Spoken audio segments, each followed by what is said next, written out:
salut à tous les aficionadas et à tous les aficionados du foot, amoureuses et amoureux du ballon rond, du bien-être de la bande ronde. Bienvenue à mon premier tuto du foot, ma manière à moi de contribuer à l'effort de ce sport que j'adore tant. Et avec le temps, vous comprendrez pourquoi. Une contribution à l'essor de ce sport dans notre communauté, dans tout le sens du terme, technique, tactique, sociale, culturelle, sanitaire, culturelle, politique, économique et même philosophique. Mille merci à toutes celles et à tous ceux qui m'ont encouragé et ont demandé, François, à quand ton tuto pour la prochaine génération? Il sera question de décrypter ce que vous faites, ce que nous faisons tous les temps, mais cette fois avec d'autres lunettes. Quand nous étions très petits, maman disait toujours que la bonne charité commençait par soi-même. Quand elle constatait que je partageais toujours mon argent de poche avec mes amis d'enfance. Pour résoudre ce dilemme, j'ai choisi l'équilibre entre la charité pour soi-même et le partage avec vous. C'est pour cela que j'aimerais vous parler aujourd'hui en partie, très juste petite partie, du premier chapitre de mon carnet du foot. Juste une toute petite partie. Un petit livret plein de petites anecdotes qu'ils aimeraient avoir le foot avec d'autres yeux. Et pour créer un parallèle avec mon tuto d'aujourd'hui et le premier chapitre de mon carnet du foot, j'ai choisi de faire une synergie entre le premier chapitre intitulé « Le premier ballon doit être bon » et le titre de mon tuto, à savoir « Les meilleures prises de balle ». Ou comme on le disait dans mon pays ou dans ma ville natale, les prises de balle. Ou pour ajouter encore un peu d'épices dans le langage, ce qu'on appelle les amortis maniaques, c'est-à-dire les amortis fantastiques. Il existe, selon mes chiffres, 9 sortes de prises de balle, et même 10, s'il faut ajouter à cela les ailes de pigeon. Il existe les prises de balle de l'intérieur, de l'extérieur, du dessus et de la plante des pieds, amorti avec la cuisse, le ventre, la poitrine, les épaules, avec la tête également.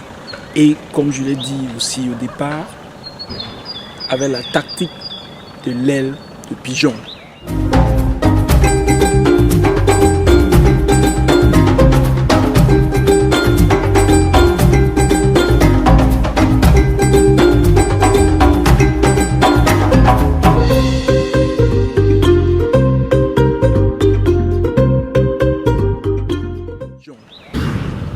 Je m'appelle François Chukwuemeka, je suis un aficionado du foot, de la bonne forme et de l'équilibre naturel.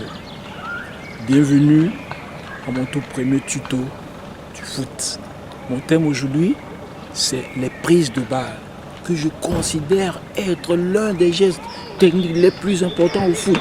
C'est pour cela que j'ai commencé d'ailleurs mon carnet du foot avec le chapitre « Le premier ballon doit être bon ». Ça voudrait dire en d'autres termes que nous devons faire tous nos efforts possibles pour faire une prise de balle propre, puisqu'elle constitue à peu près 50% de la victoire de la tactique personnelle et même 50% de la tactique d'une équipe entière, à mon avis. Car si une équipe parvient à éviter les déchets techniques, il y a beaucoup de fortes chances qu'elle ne perde pas de match. La meilleure de toutes les prises de balle est celle de l'intérieur du pied. Faites des efforts à partir d'aujourd'hui de prendre ou d'amortir toutes vos balles avec l'intérieur du pied. Le deuxième point important, c'est de faire les prises de balles en alternance avec le pied gauche ou le pied droit. Même si vous êtes parfois obligé de faire une pirouette sur place, en tant que latéral gauche ou latéral droit, il vaut mieux faire une pirouette et pour toujours prendre le ballon de l'intérieur du pied. Pourquoi? Aussi parce qu'il faut surprendre les adversaires qui avaient déjà étudié vos pieds forts. Il y a plusieurs facteurs qui jouent des rôles importants pendant les prises de balle. Et parmi les facteurs, 3 éléments jouent un rôle très immédiat. À savoir le cerveau, la force et la souplesse. 3 éléments très importants. Et c'est très important pour que la prochaine génération puisse comprendre. Le cerveau, la force ou l'énergie que vous y mettez et enfin la souplesse. 3 éléments importants que j'aimerais que vous puissiez retenir aujourd'hui. C'est une situation comparable à l'instant qu'un musicien va chercher un son dans son orchestre et dans son instrument à un moment précis. Avec la seule différence qu'au football, le football est un sport dynamique alors que la musique dans un orchestre est écrit et précis. Alors comment faire usage de son cerveau, de l'énergie musculaire et de sa souplesse pour prendre un objet en mouvement avec votre pied de telle enseigne que cet objet reste à la portée de votre contrôle. Ici, j'insiste encore que le ballon doit être à la portée de votre contrôle.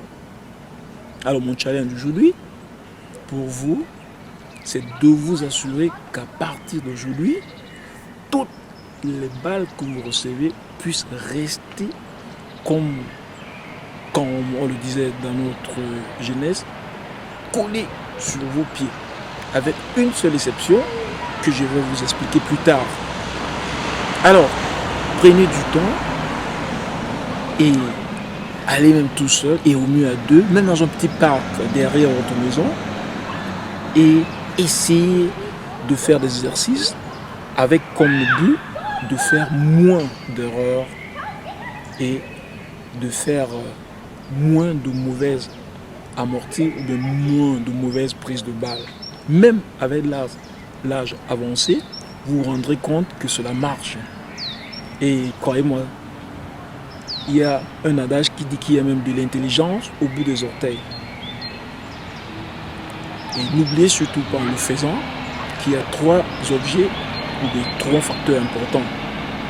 Le cerveau, la force et la souplesse.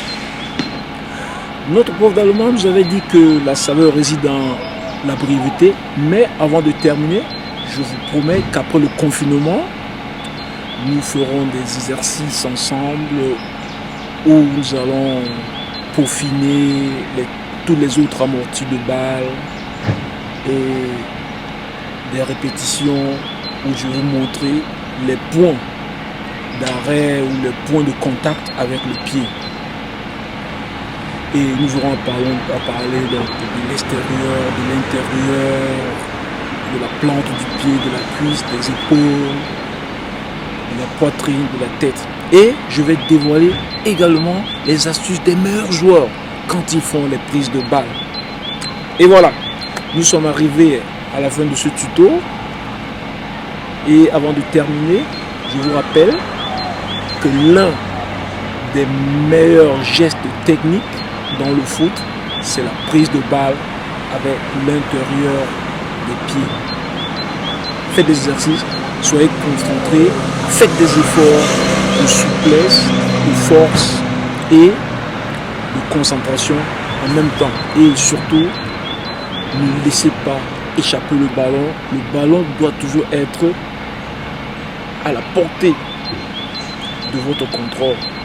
À moins que, et maintenant je dévoile donc ce que j'ai dit au départ, à moins que vous ne voudriez camoufler votre prise de balle, comme le fait votre champion. Ou à moins que vous ne voudriez faire une passe directe qui va surprendre tous les adversaires autour de vous et votre adversaire direct.